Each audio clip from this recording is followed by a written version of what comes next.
Hello, crypto boys and ghouls, and welcome back to the channel, Tales from the Cryptmancer, where we feature content on play and earn games on the blockchain, such as Splinterlands.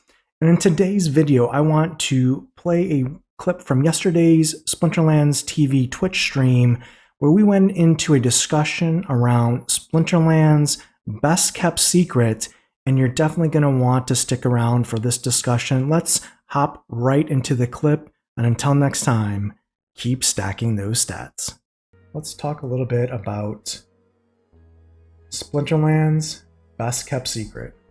And what I wanted to share with you today were some numbers around token prices, market caps, and comparison and contrasting let's say a competitor in the Web3 space and what it means for Splinterlands with some of the directional changes and investments and partnerships that the team is making. So let's start by looking at Splinterlands on CoinMarketCap here. What I want to call your attention to here is at a token price of 0.023 cents, which is, I believe, almost like at an all-time low for Splinterlands SPS token. Right now, if you look at this figure here, we have a circulating supply of approximately 1 billion SPS here. The total supply here is 1.095 billion. Circulating supply is 977 million. It's roughly 33% of the total max supply of the token at 3 billion. And what it leads us is to a number here of a market cap based on this price and that circulating supply. And the market cap for Splinterlands as a company and an ecosystem right now is $22.9 million. Okay? So keep that number in the back of your head for a second. And I want to show you another token for us to compare to, and that is Gala Games. Now, Gala Games right now has a circulating supply of Gala tokens of 6.977 billion tokens. So the current available supply of Gala tokens, yes, you heard that right, almost 7 billion Gala tokens in existence, which is already more than twice what the max supply of Splinterlands SPS token is, right? So that's crazy because we hear people all the time saying 3 billion tokens is a crazy number of tokens. Well, that's the max supply ever of the token. Gala already has more than twice that already in circulation and printed. But they have no max supply. The current total supply of Gala tokens is actually 35 billion. Wow, that is insanity. 35 billion, that's more than 10 times the max supply of Splinterlands tokens. So if you think Splinterlands has got a lot of tokens, wow, Gala has a lot more than that. But what I want to call your attention to is Gala's price of the token. Even though they have basically 7 times as many tokens as Splinterlands has circulating at 7 billion versus 1 billion, their token price is actually more than ours. It's actually at 3.17 cents and gives them a total market cap of the Gala token at $221 million, which is almost 10 times the market cap of Splinterlands, right? 10 times the current market cap. Now, we just talked about circulating supply and circulating tokens. Let's just do a quick look at fully diluted market cap. And it's based on the 3 billion total tokens that would be in circulation for Splinterlands is $70 million. Now, Gala, on the other hand, when you look at their fully diluted market cap, it's over $1 billion. It's $1.134 billion, right? So I want to do the math here on a calculator for you. If you take 1.134 million, or excuse me, $1.134 billion, right? And divide it by the fully diluted market cap of Splinterlands of $70 million, that means Gala, the Gala token, is being valued by the market at 16 times the value. So you can take 16 Splinterlands companies and you'd have the value equal to Gala Games in the market, which is crazy because let's take a look at what Gala has. For those of you not familiar with Gala, 16x multiplier here, right, on the company valuations. So Gala here has the following games in their portfolio. They actually have 2 games that are live. Only 1 game you can earn in, and that's Spider Tanks currently. I think Townstar will have earnings enabled maybe next month. They have 2 games. They have Townstar and Spider Tanks as playable games right now. Only 1 game you can earn. They have Champions Arena in development and Superior in early access launch, right? So these are games on the horizon, 2 games on the horizon. And they have a number of titles that they're in development on. 1, 2, 3, 4, 5, 6, 7, 8, 9, 10, 11, 12. So they have a dozen games in development, different stages of development here, right? They have some pretty big names here from a partnership perspective. They've got Walking Dead. I guess they have Battlestar Galactica. So these are some interesting IPs for sure. All right, so why is this important, right? Well, it's important because Splinterlands, when you compare the number of games that it could have available on live to play and earn in by, let's say, July of this year, we, in theory, could have Splinterlands, which could be 2 games by then. It could be Splinterlands, the card game, and Splinterlands, the land expansion, right? Land 1.5. So that could be 1.5 games, technically, or maybe 2, depending on how you look at it. We could have GLG live, a brand new game in the Splinterlands portfolio. We could have Soulkeep live, another Splinterlands game portfolio edition. And we could have Chibi Dinos partnership live with their Primal Hoops game, right? So we could have, by July, twice as many games that are live and earning than Gala Games has live in their portfolio. And remember, Gala is worth 16 times what Splinterlands, the company, is worth from a market perspective. Let's just do the math here really quickly for you, right? If we go to SPS token and we take the current value of SPS at 0.02345 and times it by the market cap multiplier on fully diluted market cap, if the market thought that Gala Games and Splinterlands were equal or competitors of equal scale, that means the price of the SPS token would be roughly 37.85 cents. So let's say 37 cents to round down. Not round on, but to round down. So look at your SPS that you hold in your in-game balance. Times that by 37 cents. And that's an interesting number, I think, for a lot of us, right? Or just look at the amount of SPS you earn today in the game through staking or through battles and times by 37 cents. Is that unrealistic? No, I'm again, not financial advice, do your own research. But what I'm showing you is that if you consider the 2 companies on similar paths and where Splinterlands has the opportunity to have similar valuations in the future, you know, is a 37 cent SPS token out of the realm of possibility? Certainly not. Certainly not in a bull market. But remember, that's the price of Gala in a bear market. So, you know, you could do the analysis here of Gala token at its peak in a bull market, where it peaked at, I guess the equivalent would have been what? This is year to date. Let me go to all. So they would have peaked at, what is this? I don't know. Can't even get to the top here. 74 cents a token. It's at 3 cents right now. So you can imagine, you know, that was crazy times. That was Well, it was October, November 2021.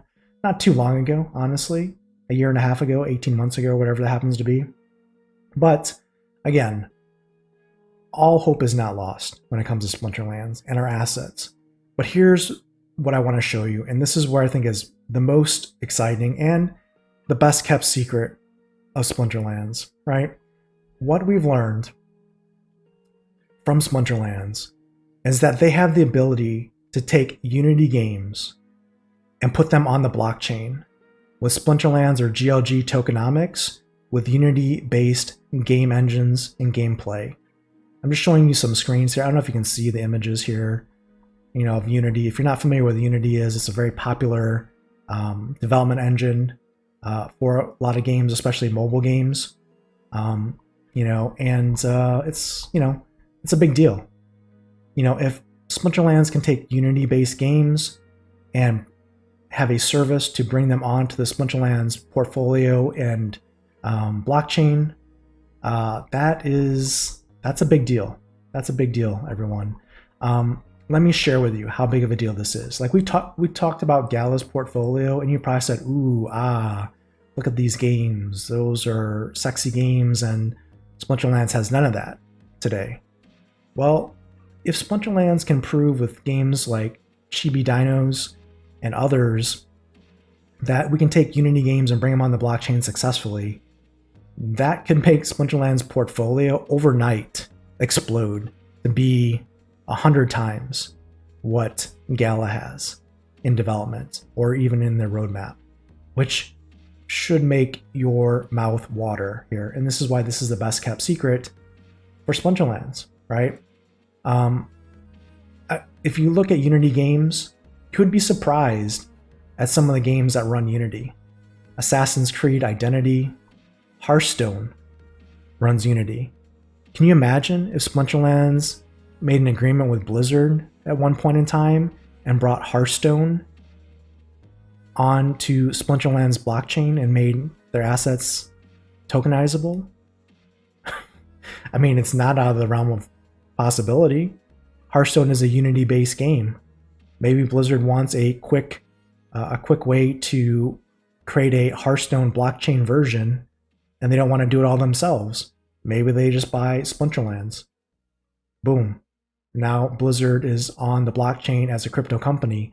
Is it crazy? No. I mean, if the Bitcoin halving happens and Web3 becomes a thing and it becomes another bull run, could Blizzard drop, I mean, Blizzard could spend, 22.9 million on Splinterlands, give it a 5x multiplier, buy Splinterlands for $100 million if Aggie or Matt wanted to sell at that price, which I probably wouldn't, honestly. But if they wanted to, $100 million to Blizzard, is that a big deal? No, that's a corporate write-off for them. That's like nothing. The drop in the bucket for an explosive growth opportunity for them potentially, right? So is it possible that Hearthstone could be, on Hive at some point? I don't know. We'll see. I mean, Battlestar Galactica Online's here. Rust is here. Escape from Tarkov. I mean, if you look at some of these games, look at Steam here. Look at all the games on Unity on Steam.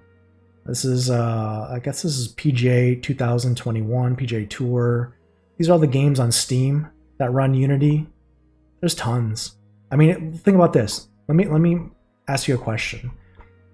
If I showed you Gala Games, if I showed you this page on Gala Games, and instead of these games on Gala Games portfolio, I showed you this listing of these games from Steam that run Unity, and I said this was the portfolio of Splinterlands on the blockchain, what do you think would be worth more, Gala or Splinterlands? This is a lot of games, right? These are just the games on Steam that run Unity as an example. Did you know also, these are some more of the games that run Unity that could be ported over to Splinterlands as a service on the blockchain. Did you know that Pokemon Go is a Unity-based game on mobile? Could you imagine Pokemon NFTs, Pokemon Go, or a Pokemon card game running Unity on the Hive blockchain? I mean, City Skylines, it's like a SimCity derivative, right? Could you imagine this is what Splinterlands eventually builds land on Unity for in the future. Like Land 4.0 for Splinterlands runs Unity, and it's like SimCity or City Skylines. This is possible. This is possible. So, you know, I think it's, again, I think this is the best kept secret for Splinterlands. And this is why, if you're here, if you're watching this here on Splinterlands TV with me today, you're here early, right? Look at this list of Unity games. I mean, it is insane the number of games developed on this Unity engine. All of these Splinterlands, like John 16-bit has a big job cut out for him. Here's Pokemon Go in 2016. You've got Hearthstone here in 2014. I mean, 16-bit can go to each one of these games, their publishers, and say, hey, you doing anything lately? You doing anything in 2023? How would you like to come on the blockchain and just take a copy of your game that already exists on Steam or on mobile and just port it over to the blockchain? Look, this is a calling list, a sales calling list. This is like a dream come true. Like if I'm 16-bit, if I'm John, I'm going, man, I need to hire some more staff to go out and talk to all these companies. Like this is, I don't know how many games this list is. This is probably like 200. I don't know, just roughly speaking. Maybe it's more, maybe it's less. It's a ton. Roller Coaster Tycoon's on here as well. The point is, you know, what if their hit rate is 1%? What if of these 200 games, they're able to port 20 of them over the Hive and the Splinterlands as a service? Can you imagine? That portfolio would make this portfolio of development, which may not be here for years in the future, would make this portfolio look weak, right? And then what would the market valuation of the SPS token be? Would it be 22.9 million at that point? And what if just one of these games came online? What if it was Chibi Dinos, right? What if it was Chibi Dinos that came online, ported over from Unity onto the blockchain, and is a success and shows revenue growth? And, you know, what kind of FOMO would that add? Like if you know, Aggie and Matt and 16-bit and all these guys, Chatter, go to, you know, NFT New York this next year and show success here with GLG and with Soulkeep and with Chibi Dinos, how many more companies do you think they get in their pipeline to work with? So again, not financial advice. Do your own research. But I do believe this is Splinterland's best kept secret, and it should make you very excited about the future for Splinterlands, the ecosystem, and the SPS token. So let me catch up here on chat, and let me see what you guys think. It has Illuvium and Across Stages. Okay, yeah, maybe that is a #1 competitor to Splinterlands then, Sean. It's a possibility. What is IMX token at? All right. Well, I mean, the IMX token, the market cap is 783 million, Sean. If you're saying that IMX is the closest competitor to Splinterlands, well, their current market cap is what is 783 divided by 22, right?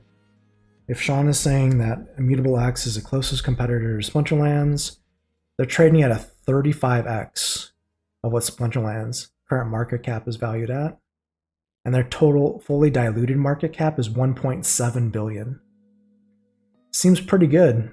Like if I'm going to buy a token, what am I going to buy? Am I going to buy IMX or SPS? I mean, not financial advice, of course, but if I think Immutable X is the closest competitor to Splinterlands, and they're at a 35x, seems like SPS would be a good buy, right?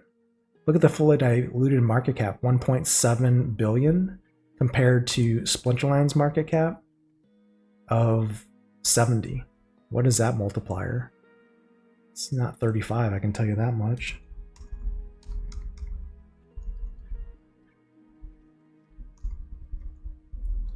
That's it. Oh, I guess a 24. Is that a 20? Is that right? 70 million times 24. Yeah, I guess that's 1.7 billion. So a 24 to 35x multiplier between IMX and SPS. So there you go. You helped prove my point, Sean. Thank you.